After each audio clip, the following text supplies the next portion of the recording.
यशू अल मसीह, गिरफ्तारी से सलीब तक का सफर। रात का वक्त था।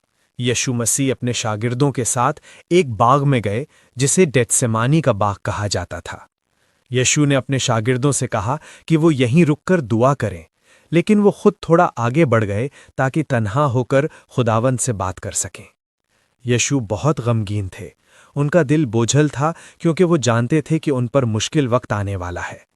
वो जमीन पर झुककर दुआ करने लगे और कहा, ऐ बाप, अगर मुमकिन हो तो दुख का ये प्याला मुझसे टल जाए, लेकिन मेरी नहीं बल्कि तेरी मर्जी पूरी हो। जब यशू दुआ कर रहे थे तो यशू का पसीना खून बन के नीचे गिर रहा था।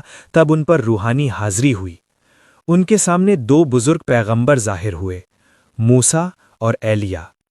ये दोनों यशू से बात करने लगे और उन्हें तसल्ली देने लगे उस काम के बारे में जो जल्द होने वाला था, यानी उनका दुख उठाना और हमारे लिए नजात किया कुर्बानी देना।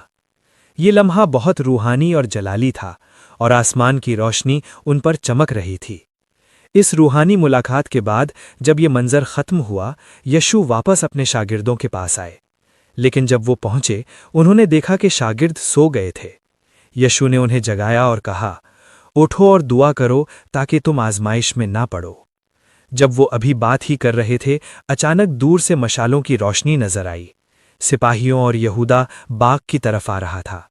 उनके आगे यहूदा सीधा यशू के पास आया और उन्हें बोसा दिया। ये एक निशानी थी जिससे सिपाही पहचान सकें कि कौन यशू है। जैसे ही उसने बोसा दिया, सिपाहियों ने आगे बढ़कर यशू को गिरफ्तार कर लिया। इस वक्त पतरस ने गुस्से में अपनी तलवार निकाली और एक सरदार के गुलाम पर वार किया, जिससे उस आदमी का कान कट गया। लेकिन यशू ने फौरन पतरस को रोका और कहा कि तलवार को वापस रख दो। फिर यशू ने उस जख्मी आदमी के पास जाकर उसका कान छुआ और फौरन उसका कान ठीक हो गया। ये एक अजीब और हैरत अंगेज लम्हा था जिस पर सब लोग हैरान रह गए।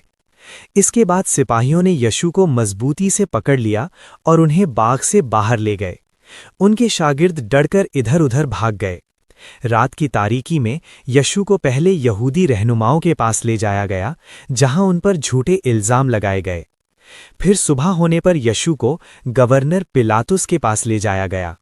पिलातुस ने यशू से सवाल किए और महसूस किया कि वो बेगुनाह है, लेकिन बाहर खड़ी भीड़ जोर जोर से चिल्लाने लगी, इसे सलीब दो, इसे सलीब दो। लोगों के दबाव की वजह से पिलातुस ने यशू को सिपाहियों के हवाले कर दिया।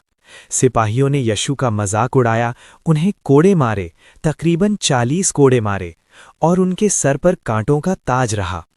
यशू को एक भारी लकड़ी की सलीब उठाने पर मजबूर किया गया। वो दर्द और थकान के बावजूद उसे उठाए हुए शहर की गलियों से गुजरे।